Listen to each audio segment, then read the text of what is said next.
Selamun aleyküm.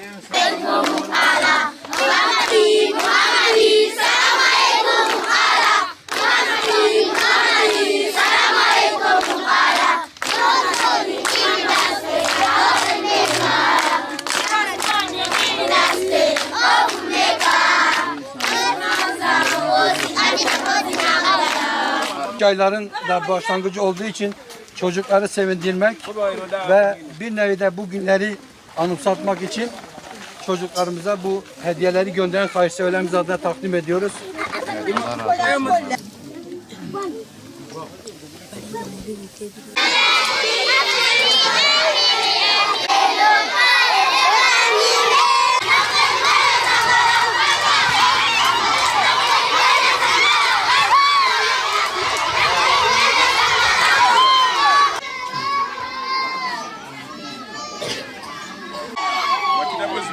Cetvelimiz,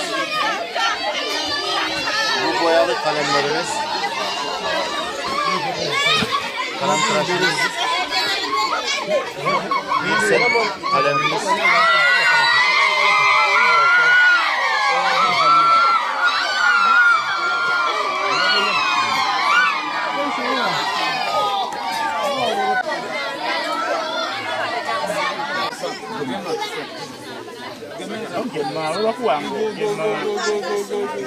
I want to see children.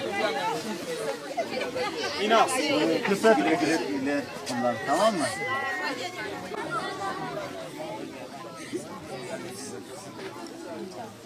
Yetimeli olarak Uganda'daki programımız devam ediyor. Program dahilinde şu anda öğrencilere kırtasiye yardımında bulunuyoruz. Bu kırtasiye yardımı Afrika için çok önemlidir. Niye Afrika için önemli? Bu öğrencilerin yarının aydınıdır, yarının eğitimli insanlarıdır ve Afrika'nın hatta dünyanın dünya insanlığına faydalı olacak bu çocuklar. Bu kırtasiye yardımıyla yetişecek inşallah. Hayırseverlerimize şunu söylüyoruz. Bir silgi olsa, bir kalem olsa da Afrika'daki bu yetim ve mağdur öğrencilere yardımlarımızı sürdürelim. Bu mübarek günlerde hayırseverlerimize teşekkür ediyoruz. Rabbim hayırlarını kabul eylesin.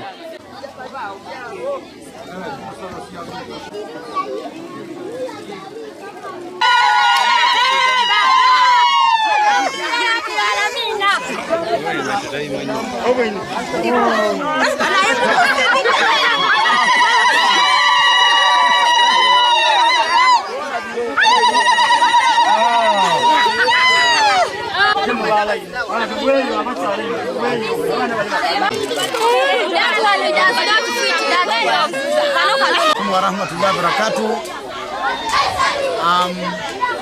I'm in Uganda here at Naminage Bugaga. We thank you so much for giving us Baho in this area, and we thank you so much for giving us stationery, bags, books for our children. They were using these local and others, they had no books. But thank you so much, our brothers from Turkey, especially our donor brothers. Thank you for that. Then we request the masjid, inshallah ta'ala. Assalamu alaikum wa rahmatullahi wa barakatuh. Burada buranın imamı aynı zamanda kanaat önderidir. Kendisi Avrupa Yetimeliğine teşekkür ediyor. Burada bu köyde su kuyusu, artı yüzlerce öğrenciye kırtasiye yardımı, giyim, ayakkabı yardımı gibi yardımlar yapıldı. Bunun niyetine buradaki hocamız bu köy adına Avrupa Yetimeliği ve tüm hayırseverlerine teşekkür ediyor.